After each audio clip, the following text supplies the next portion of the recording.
To Molinas, playing in a rig ball game was more exciting than playing it straight. Was it time to kick a pass out of bounds or get called for a 3-second violation? Or should he go on a scoring binge to make his own numbers respectable? He loved the idea of playing so many secret games at the same time. These were some of the things that are said about Jack Molinas. But before all the bad things happened, he seemed to be on the straight and narrow. He had an IQ of 175, but he was a very talented basketball player as well. He played at Columbia University, where he was named an All-American, being chosen with the 4th pick of the 1953 draft by the Fort Wayne Pistons. His early play made him a rookie all-star, but this is where the story took a dark turn. He was suspended halfway through his rookie season for betting on his own games. Then he would be permanently banned the next season. Even after his banishment from the league, he couldn't stop gambling, diving deeper into a life of crime. Jack was someone who didn't mind cutting corners, finding any way he could to win, whether it be fair or not. He was a part of 2 of the biggest cheating scandals in basketball history.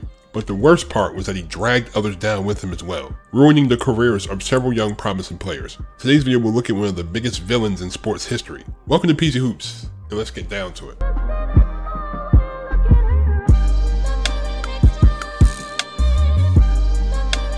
Jack was born on Halloween 1931 in Brooklyn, attending the boys only Stuyvesant High. He was reportedly a genius with a 175 IQ. But apart from basketball, he became fascinated with gambling at age 12, after basically being raised around bookies. After a stellar high school career, he committed to play at Columbia. Over his 3 years there, he averaged 18 points and 16 rebounds, setting scoring records and becoming an All-American. But his conniving ways had already started. In 1951, the CCNY point shaving scandal uncovered evidence of widespread bribery and game fixing by several schools in the New York area. Jack would place bets on college games, including on his own team. He would sometimes throw the games to make sure his bets won. He would also make a bad pass or shoot a wild shot near the end of the game to keep under the point spread. Jack had been involved with Joe Hackin, a notorious fixer backed by the mob, who already had 9 bookmaking convictions. And of all the people that were arrested, Jack nor Joe were ever caught for their roles in the scandal. Having narrowly escaped a prison sentence, Jack declared for the NBA draft, being selected 4th overall by the Fort Wayne Pistons in 1954. Jack was addicted to the money he made from gambling, so he continued to do it. But on the court, Jack was surrounded by great talent in Fort Wayne, with Mel Hutchins, Andy Phillip, Larry Faust, and George Yardley. He was playing pretty well early on, dropping 24 points, 4 rebounds, and 2 assists on November 19th against Syracuse. He put up 4 more 20-point games after that. By the halfway point, Jack was named an All-Star, but things would change very quickly. The average NBA player salary in the 50s was about $5,000, but Jack was making up to $50,000 a week from gambling and fixing. "I didn't care about the money. I never did," Jack later said. Gambling was action. Winning was glory. Money was just a way of keeping score.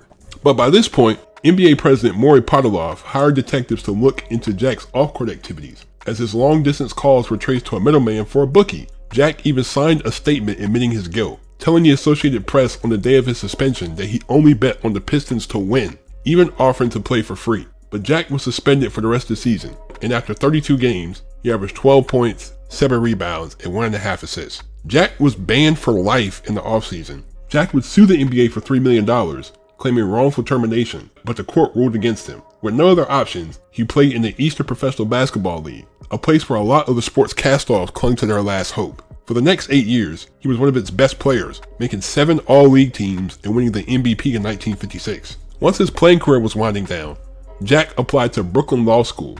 Before his admission, the county district attorney reviewed his case and concluded that no crime was committed. Even while in law school, Jack couldn't resist gambling. He was back fixing college games again, but this operation was way bigger than the one in 1951. From 1957 to 1961, Jack and his partners were able to bribe players from 27 different schools using cash and prostitutes. Altogether, 37 players from 22 different colleges were arrested. Sometimes, Jack bragged that he would arrange to have athletes drugged on game day. He sought out young guys who were, as he put it, not only outstanding players, but also in financial difficulties. He was drawn to the stories of the college kid who couldn't pay the medical bills for their wife's miscarriage or their brother's cerebral palsy. Then Jack and his crew would soften them up with 10s and 20s and then talk them into throwing the game. The most heartbreaking part was that he ruined the career of budding Iowa star Connie Hawkins. He had accepted $200 from Jack. Even though he didn't know the source of the money and he didn't actually throw any games, he was blackballed by the NCAA and the NBA, and he had to sue the league in order to get his shot.